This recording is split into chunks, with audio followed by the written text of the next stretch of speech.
Hello there, this is Battleborn again. In today's video, I'm going to talk about the narcissistic hoover, and I'm going to talk about this and try to divide the narcissistic hoover into three main categories, so to speak. So I believe that there is different reasons for why narcissists hoover. And it's not only about getting you back, even though that is, of course, what they want, but there is also different psychological reasons for why they hoover you. So in this video, I'm going to go into those kind of reasons.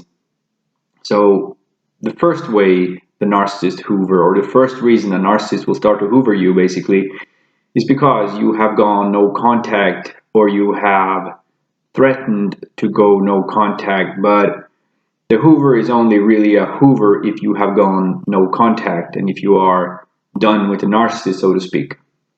So this is done, and in this hoover phase, so to speak, they will be very intense. It will be a lot of attempts to get you back, like many phone calls, text messages, emails, whatever it is. They are trying to reconnect contact with you. They're trying to get you back. And for a narcissist, everything needs to go back the way it was straight away. They have absolutely no concern about how you feel, how you think, anything like that. It's all about you need to play your part and you need to get back into the relationship, and you need to play your role, so to speak. So the hoover attempt here will be usually extremely intense. Like I said, you will feel extremely pressured to answer or to give them that attention that they so desperately seek. So that's the first kind of hoover. That's kind of like the first box. And the second box of hoovering is a little bit later. This is when the narcissist have seen that you are serious about going no contact. And this might be, depending on the narcissist as well, and the circumstances, this might be like a couple of months later on. And the reason they hoover now is because this the same thing. They hope that you have settled. They hope that you have forgiven. They hope that you have been able to rethink your decisions, and that this hoover will make you re-engage with them again. It's the same thinking behind it. But the narcissist might not be that intense in these attempts. They might just, call you a couple of times, stuff like this, just to see if you are still serious about what you are saying. Because this is the thing with narcissists. They don't really believe you are going to leave. And they don't really understand and connect words the way normal people do. So when you say that, I don't want to have any contact with you anymore, leave me alone.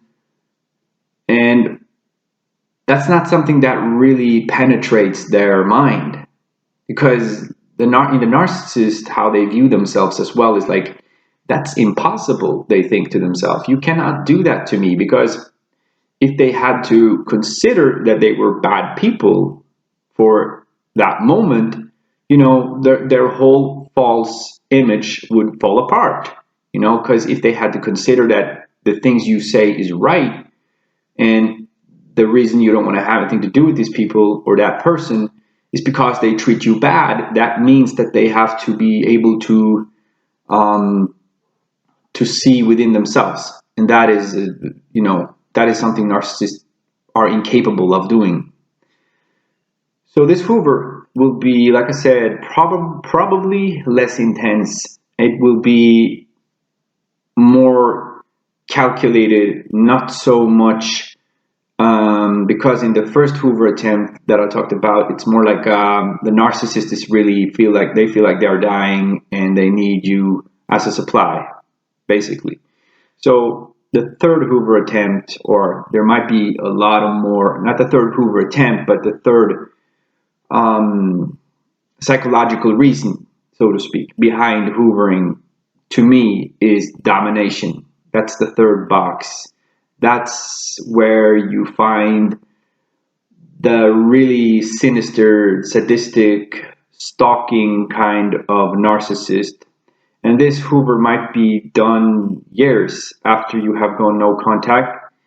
And again, the narcissists don't believe that you can do that. They don't believe that you have the right to do that, and they don't understand why you did it either. Really, because why would you leave? Everything was so great, right?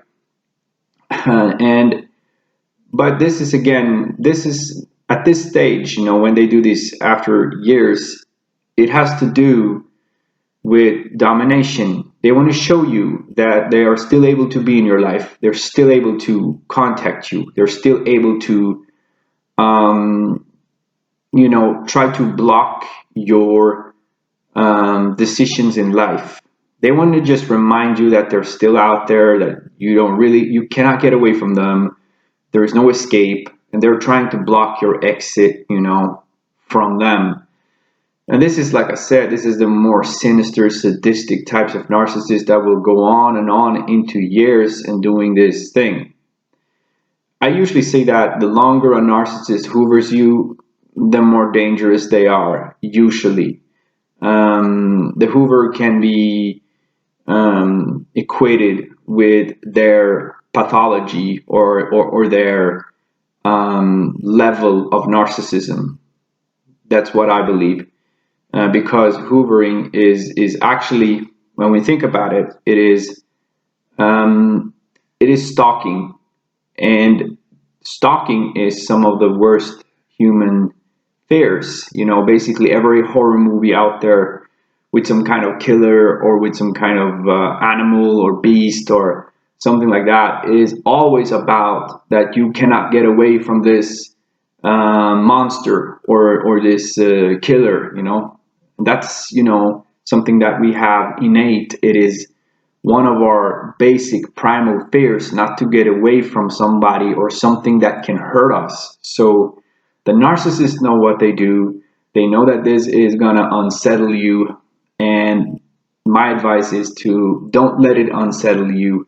And of course, if I was to talk about Hoover, I could talk for a longer time, but I just wanted to share this, that I do believe that there is kind of like at least 3 different stages of hoovering, and the reasons behind it, the thought pattern from the narcissist change a little bit. And like I said, when the narcissist if it's gone years and they're still hoovering you, it's about domination. It's about marking their territory. You are a possession to them, and they just want to tell you that you are still a possession. So thank you for listening in, and have a good day.